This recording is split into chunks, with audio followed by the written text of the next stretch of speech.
was crazy. Right. Yeah. Right, getting endorsements from the MLB players and like just crazy stuff like that. Yeah, Joe Kelly was in on it. Yeah. And then, just for him to just get top 8, it's just like, damn, that's crazy. So I'm stoked for March. I can't wait till the next summit. It looks crazy. Me either, dude. That's gonna be sick. And maybe I know that Texas is thinking about getting behind one of our guys. I'm gonna put it out there. I think that Orex has the highest ceiling. We're seeing Orex versus Yonni here. Yeah. I feel like Orex, high key, has like the highest ceiling out of anybody in this region. Yeah, Orex has just consistently, performed at this high level of just like what, first or second place in multiple shockwaves. I actually picked Orex to be just one of the favorites tonight next to Lima. Hang on, I didn't know that. So that mash went through concrete. Damn. That's the biggest booty. Right. Damn. Transcended hitbox. Okay. Couldn't even let the dirt settle or nothing, man. Nothing. So, yeah, Yonni busting it out, obviously, with the Minecraft Steve, with the Enderman here, and Orex likes to rotate between the Daisy and the Peach, right? He's not going to stick with anything, in particular there, but he will stick with his guns when it comes to his playstyle, and it could cause a couple of problems for him against the Steve. You can see already, Yonni has been a big proponent of that exact building scheme, right? It makes it just really hard for anybody to bust through against Steve when he's got his great anti-airs. You don't just run up the stairs, right? Yeah, I like that. I like that a lot. That was very, very creative on his part, because he's going to need that. You know what I'm saying? Just to make sure that he can just get something started, be able to mine safely, because we saw that, apparently Daisy just has what it takes to just get through those blocks fairly quickly. And the setup. Oh, Orex, he was ready for the mix-up. He was not ready for that to shield poke him. Right.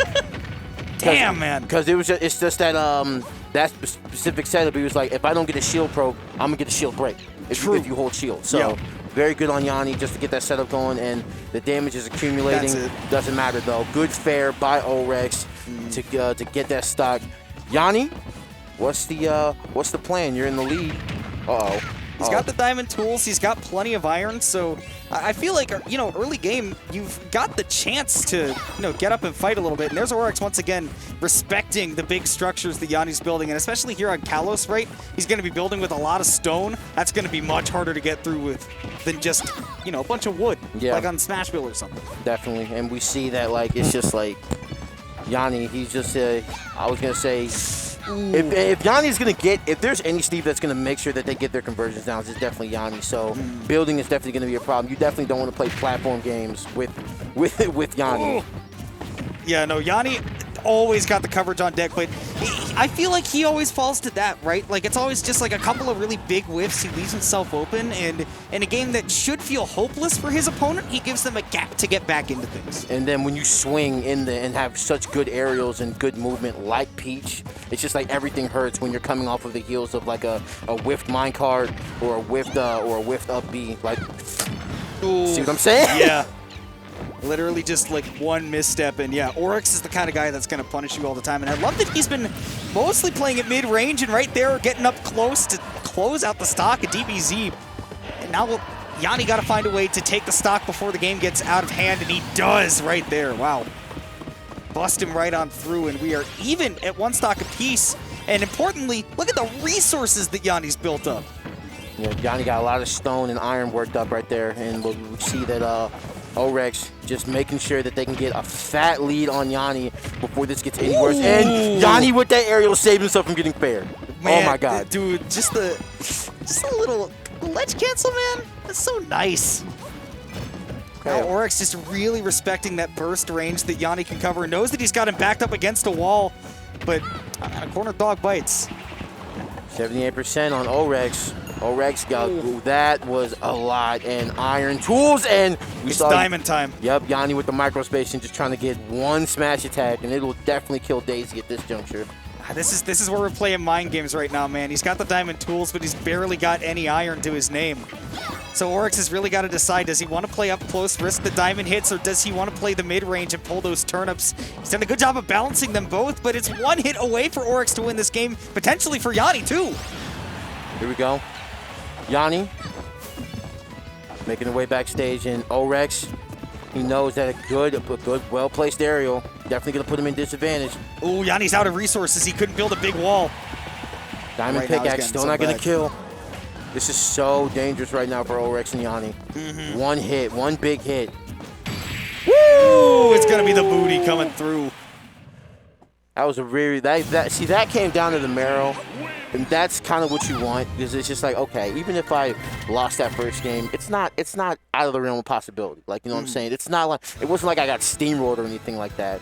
But maybe a good counter picking stage. Maybe I'll, like, you know, find a way to get the kill a little bit earlier. I feel like, you know, because of that, like, high blast zone of Kalos, it was just kind of hard to, like, for Yanni to kill off that diamond pickaxe like he did off of that fair. So unfortunately for Yanni, he's going to be going down in a 1-game deficit, but Orex going to be able to go up again. Yeah, we're going to small battlefield next, which Yanni says this is a phenomenal stage for Steve. He says that this is a great place for him. And, you know, again, you get some beefy resources out of small battlefield. You got the stone stage, but mostly, right, you get the little hats with the platforms, right? That you get to sit under as Steve, and you get to build around, and, like, literally, you get to build around them. You know, reverse an L, why not? You know, show them what's coming. Right. Give me a little preview. Okay, here we go. And build me a house, 58% off of that conversion. Yo! I'm telling you, the shield with it's that. automatic every time. Not dead. He didn't charge it the full way. He didn't charge it. Yeah, he must have heard Orex mashing that thing. It must have sounded like a chainsaw. Yeah. I would have charged that the full way. But man, Orex getting a second lease on life after Yanni just got such a sick shield break. And then couldn't get the kill off of it. And that's the big thing that you were talking about in that last game on Kalos, right? Is that Yanni was having trouble actually finishing off the stocks. Even right here, that gold forward smash just isn't especially strong. And that's one of the things that makes Orex so great, is that it's not that he's just good at not getting hit, but he's really good at weighing the risk and reward of what he gets hit by. Yep, diamond pickaxe right here on Yanni. Well, I was going to say had it. He hit the crafting table. I thought he hit Yanni. I was like, wait, how did he hit him while he was spot dodging? Right. 153. Orex still surviving after that massive onslaught from Yanni in that first minute. And he could actually very well take this first stock, too. I mean, it's just been such a struggle for Yanni. Up throw, yeah. Orex might have been trying to DI for the back throw. He's thinking too hard about the block, and so... And the block, speaking of the blocks, actually saving Yanni from getting a too bad disadvantage, but the get-up attack being upended by the floating fair, and another diamond pickaxe, another diamond tool. Oh, the whole set. It was 3 moves, and we're up to 50%. Good game. GG. Shake my hand. Shake my hand. Shake my hand, man. Shake this. Hey, grab this rectangle. Yeah. Geometry. I'm about to hit you with it. Look at this. You remember 9th grade? Right. I'm about to school you right now, and just trying to get through the blocks now. Yanni has to be careful not to shield, and Yanni just like, okay, this Mr. Shot, I don't care about that. I'm going to walk right through this. It was a diversion. Right. He was like, yo, hit this guy, not me. Yanni used substitute. Oh, man, and just getting all the way back to that last platform, right? He doesn't want Orex just to have an easy time landing on him. He's been doing a good job of at least, you know, getting the big hits in where they matter, right? But it's not closing out the stocks that has so far been the problem. And look, I mean, Orex, after all of that brouhaha in the first stock, has the lead. Yeah. And that's just where, like, the game differs right now between these two. It's just one has massive kill power, and what is DI? not sealing the kill in the corner of the blast zone, still not dying. Dude, what am I telling you? He's going to die there. Dude, what was I telling you about Orex's fundies, dude? He could not have DI'd any better than that. And any worse, he would have been dead. That's crazy. He's like, you acting like I don't know how to DI? You know what region I'm in? Come on, I got to, bro. And now, but the big thing here now is that Yanni gets to play with the lead, which he has not been able to do a whole lot of in this game. Oh my gosh, the roll through, though. No resources, That though. made me nervous. Oh, caught him. Oh my god, he teched. Orex. 1 game down, and this tech. It's just not going to happen. 210. Okay, let's go ahead and get you up out of here. The classic Orex. The classic Orex punish. Here we go. Orex up 1 game. Ooh. It's a great recovery there. Yep, going to be able to throw that, but the side B, so you got to be really, really careful. But I mean, if this has been any indication, right? You know, like, oh no. That's such a big whiff. He just wanted to catch Orex jumping in, maybe trying to chase a retreat back that he would have been expecting. But that time, does catch that aerial drifting in. The anti-air is coming in so strong. Talking about Orex having good fundies. Yeah. Some good fundies right there by Yanni, putting himself back in the set. Yanni's very good at dissecting his opponent's offense. I feel like at times he can struggle with, breaking down his opponent's defense a bit more, but I think he does get a very good sense of how his opponents will, approach him, how they want to land their big hits, and to an extent, sometimes that's what Orex can struggle with as well. It's just that fundamentally on defense, at least, it's so hard to actually get your thing started against him. So, Yanni did a good job of finding big damage, right, that he couldn't really do in the first game. Got his kills, right? He was able to mine up to the big resources. We saw that Orex initially selected Smashville, and then he said, wait a minute, I'm struggling. Oh, now he's going to go Town City. Yeah. Okay. So maybe he's concerned about getting some kills himself, because I was thinking that Orex's thought process was, I don't want him using the axe to mine the stage quickly, get a bunch of resources, right, put up those wood blocks, and then, it's a quick path to diamond that way. Yeah. Right? So, and basically, we saw, like, last game, Orex was, like, living into the full corner of the blast zone. So I'm sure that Yanni wants to find a way to just get his diamond resources quicker than he did last game. You'll get them pretty quickly here on Town and City, and especially with the gold tools, man. That is going to be light. He's already got diamond. See? 15 seconds into the game. That is what these stages can do for you. And Orex just didn't keep the pressure on like we saw Grayson do to Trey 5 in that last set, right? Yeah. Just really goes to show, being quick enough to stay up into Steve's face, keep the pressure on him is really important. It is extremely important, especially because especially with a player like Yanni, who has played Minecraft Steve just since release and is very just proficient at the whole resource management type thing. You know what I'm saying? But with the kill power that Princess Peach has, it's it's a catch-22 because hey, I need to get these kills where I can get them, but because if I'm not able to get these kills, then I'm stuck here whiffing forward smashes. Forward smashing all day, which he's allowed to do a little bit more of with the, there's another Saturn, by the way. Another Saturn, RNG. He's allowed to whiff these forward smashes all day, though, because he's got the gold tools, right? This is one of the big things that you're allowed to do with these tools, but if Orex knows that all you're fishing for is the forward smash, right? He's a master of mixing up his tempos, and like I was saying, maybe he realized that the offensive game was a little bit predictable last time, so this time around, he's mixing it up a little bit better, and now Yanni's struggling again all of a sudden. Yep, Yanni doesn't have the stock to give, right? And this damage, these conversions that Orex have been putting on, everything just mounts. Everything just hurts. Dude, Orex is now all of a sudden the one that has a really good sense of Yanni's offensive rhythm. Every time he hits him, you see that Yanni, even right there, right? I feel like there wasn't a huge reason to go for that up B. And he's realizing every single time that Yanni gets hit and he wants to come in for a counter hit. And right there, even wanting to just minecart straight out of disadvantage, knows that his Peach Bomber can contest it perfectly. So Orex on the way to a 3-stock. If Yanni has to find a way to get his rhythm back. Otherwise, it's going to be a really short game. It's going to be a really short game. And Yanni has just not found a way to get a kill yet because, like you said earlier, it's just all the answers Yanni has all the answers. Excuse me. Yanni has all the answers to what Orex has all the answers to what Yanni is doing right now.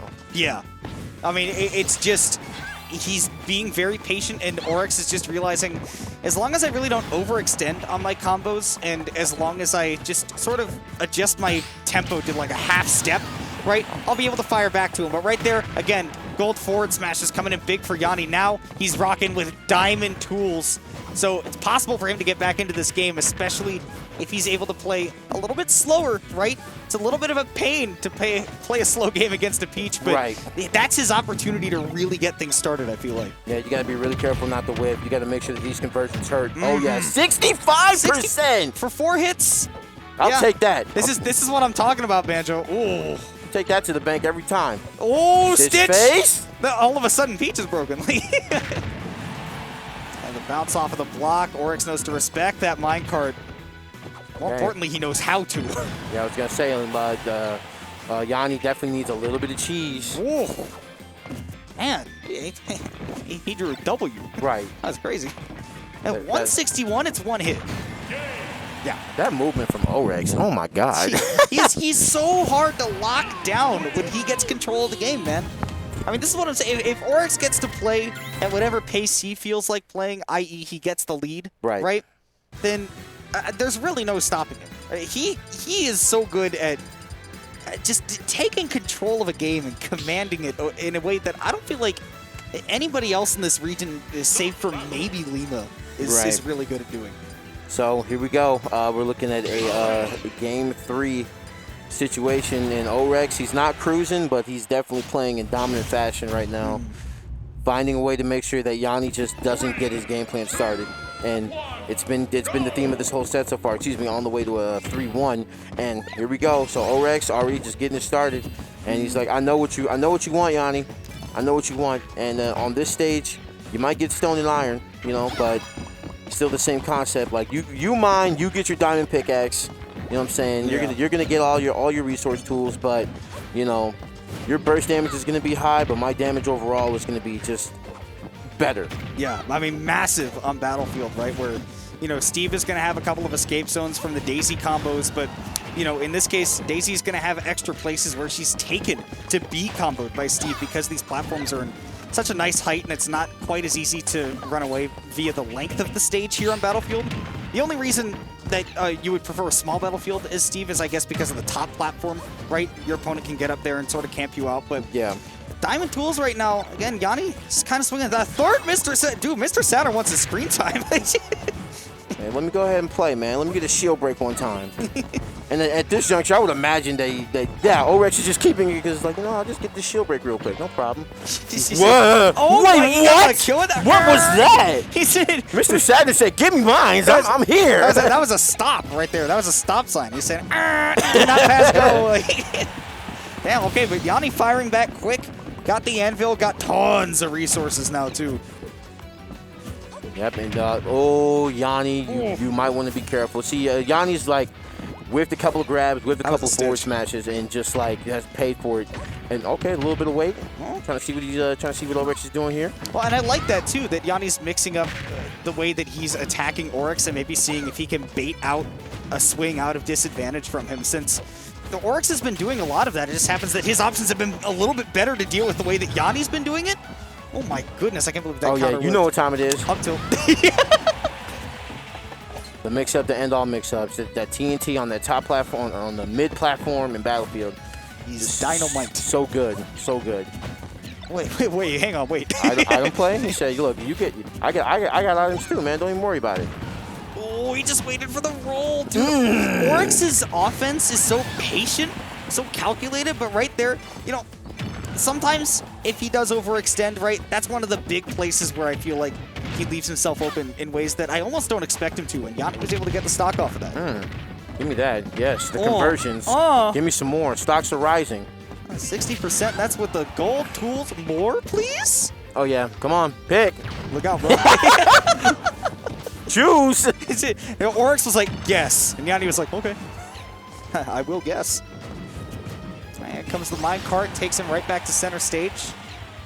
Not with the vigor that we're expected to when you have the powered rails, but he's put all the gold into the tools, and now it'll be down to the diamond tools to try and close out the game for Yanni, or just the anvil. Yeah, just the end. The tool maker. Oh, no. Yeah, I don't like going off stage, especially when you got a fat lead like this, and you know, Orex is really good at getting these damage conversions. You took 11, and you were in the minecart anyway, and you just took it like it was all good. 49%. So you want thinking you might want to be careful. No iron. No iron for Yanni right now. Great edge cancel, though. That was so well spaced there from Yanni, and now he gets to go and get some iron back. Get it, big guy. This is really, really close here. Like, he was in a deficit, and now it's starting to just... the up smash is clicking with the anvil. And that's the only reason that he got saved, is because it traded with the coming down hitbox, and he got hit by the splash. Okay, and that's Yanni. That's going to do it. Okay. I was going to say, Yanni, that was a little too close for comfort. But I think that Mr. Saturn kill, that stop sign, I was just like, damn, like that's kind of the beginning of the end right there. That was a flip. But Yanni definitely on their way to try to make this a set, which it is. It is 2-2 between these guys.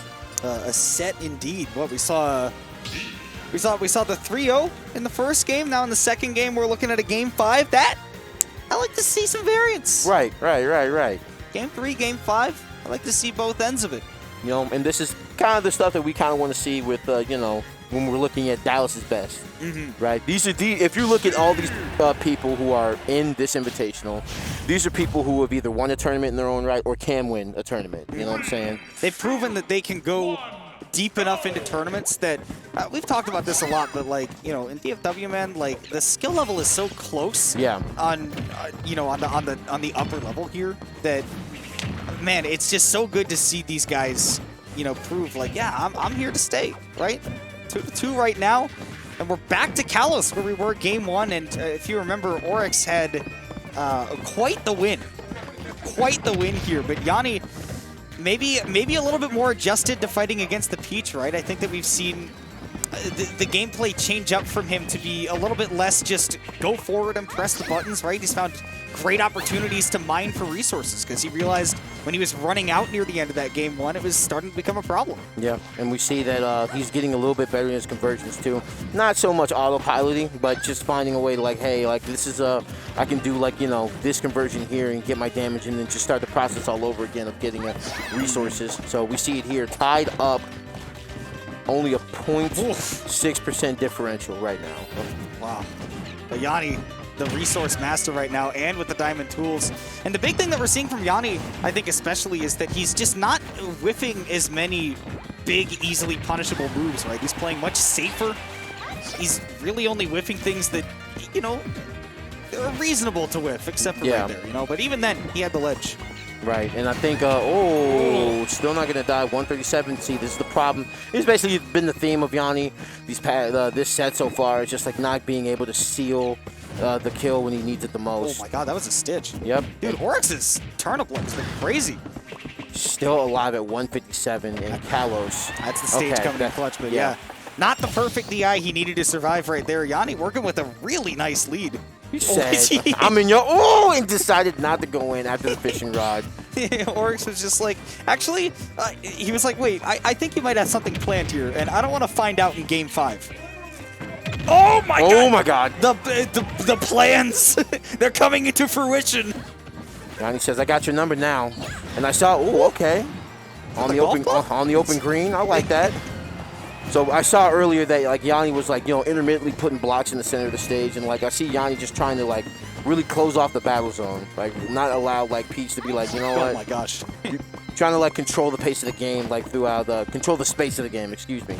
Okay. Yeah. No one's there for that, Yanni. Like, but put the fear in their eyes. I like it. He's waiting for that side B to come through again, but Orex is starting to respect it, man. But maybe a little bit too much respect for Yanni in this game, honestly. Yeah. Like we were saying, you know, in game 1 when Yanni couldn't find the kills, now it's the same thing for Orex. And maybe Yanni was kind of holding on for this for the clutch moments, right? Where he's like, all right, like I'm gonna figure out where it is exactly that Orex is trying to get these big kills on me. Right there, it's on the ledge trap. Which is something I got to talk about with Orex eventually. Maybe when we see him later, because you know we're going to be nearing the end of this game. Yeah, Yanni's sitting at 2 stocks, but a definite percent lead. Orex, it's just been a little difficult for him this game with the stage pick that is Kalos, and like it's been really difficult for him to just kind of like get in and just execute some offense with the building blocks, and then Yanni just getting like insane damage from the resources that Yanni's been getting. Nothing but iron and stone, had gold and diamond earlier, and was able to get diamond off rip as soon as he landed. So now it's looking like Yanni is just in great control. But once again, Orex with this damage. Look at this. You can't forget that this is now a hit away for either of these guys taking these next stocks. And the overcommit from Yanni, he is barely able to hold on to that stock, and I'm surprised he did. Yeah, I was wondering when Orex was going to punish one of these, like, these overcommitments with just the baddest possible punish. And oh my gosh. And if that, what's the name? If that thing was a frying pan, it probably would have been way different. The up throw, not going to be able to kill yet. Dude, Yanni has 2 diamonds right now, by the way, which I think is what he was mining. I think he probably knew that he was close. Up throw, he doesn't care that he didn't take the stock right there. He just really wanted to get those diamond tools back. Oh, the spacing! Give me some space. I need space, Peach. Go bother Mario. Don't bother me. Man, and Orex once again just respecting the area that Yanni can control when he builds that little Tetris tower, but we're down to last stock, game 5. All right, we see both these players just trying to just like, hey, respecting each other's space here, right? It's been down to the marrow, like literally for like every stock in this game so far. And that was the dot eyes. That was the dot eyes, double man. dot eyes, and it was because of the anvil couldn't block Yanni off. He ate all of that conversion for 70%. Oh my gosh. And dude, we're getting to the point where I felt like in that last stock, we were seeing a lot of like overcommits again from Yanni in a way that, you know, he wasn't doing. It was working out really well for him. And like early in this game and the previous one, and Orex has just played the same patient game over and over. And now because Yanni has returned to what was not working for him earlier in the set, Orex is only a hit away from sealing out the whole set. It has to be some type of cheese coming that Yanni has planned up. Yanni has diamond. He has diamond tools and rage. So let's iron. And iron. So let's not get it mistaken that, you know, a smash attack might do it. A smash attack won't do it for Yanni, but it'll put him in great position. And don't be surprised if you see something wacky. But Yanni, if he wants to do something crazy, he definitely has to do it now. He's got to do it, I think, with a little bit more iron in his tank. That's the last bit of it. And now Orex has the ledge trap. Yanni has no minecart to escape with. Here we go, Orex, just playing patient. That same patient game we've seen from Orex this entire set. The snipe. The save from the stage! Okay, the back air. I thought he got hit by that forward smash. Okay, it's cool. It's cool. Whoa, dude, going down to the last hit like that when Yanni still got diamond, like, that game changed only because Orex just started turning on the jets and pushing him into a corner and saying, all right here at the very end, I have one more hit to get. I'm going to start playing up close, and I'm not going to give you room to breathe, because the whole rest of the game, Yanni had it, and it was just at the end that he couldn't make the last adaptation to take it. Well, Yanni, what happened really is that just like Yanni was just in this position where it was like the good old push and pull. Like, we saw that Yanni was really starting to just like, you know, put himself into these situations, right? The whiff forward smashes, the missed up Bs, right? He put that anvil down. Orex had dot eyes, got that huge conversion for 60% in the corner. Like, it was those situations that really like put Yanni like in those bad positions, and it was, we saw like it was Orex just playing patient the whole way, playing patient. And it was especially during that last game where like slow and steady wins the race, because it wasn't like, you know, without diamond tools, it's not like Minecraft Steve was gonna out damage Peach. Yeah, you know what I'm saying? So in that instance, you know, Orex, he had the game, and Orex, we saw Orex one of the favorites to win tonight, and as we see, moving on in bracket to winner semis. I feel like it's so fascinating to watch people play against Orex like that too, right? Where he oftentimes will stick to his game plan because he is very comfortable with it, and really only changes off of it if he is like very definitively forced to show a different hand of cards. But even then, sometimes, like we saw in that set, he'll just stick with what he knows works, stick with that slow, methodical play style, and watch his opponent go from not being able to beat it to finding something that works, but then kind of backing off of it because maybe they expect something else from him or something like that, right? It's just so interesting that he just has a presence that can force people to just go, wait, what are you planning, right? Like, yeah, that's honestly just, you know, high-level tactics, because it's just like, okay, I'm gonna stick to a game plan, right? And if the game plan doesn't deviate, then I will not deviate from the game plan. It's actual Yomi. Yeah, no, literally. Like, it's actual Yomi. It's just like, well, if there's no reason for me to be here, then there's no reason for me to be here. And we saw that whenever like Orex was just playing like during his set, it was just like, well, I really don't have the tools to help me convert this damage right now, so I'm just not going to be anywhere near him. He's going to get mining tools, sure, but it's just like, you know, I'm going to outdamage him either way when I get this conversion. And we saw like that methodology in play for Orex, and that's why Orex is in winner semis. Yeah. Oh, man. Oh, man. The fundies, man. Oh, man. Fundies. Fundies.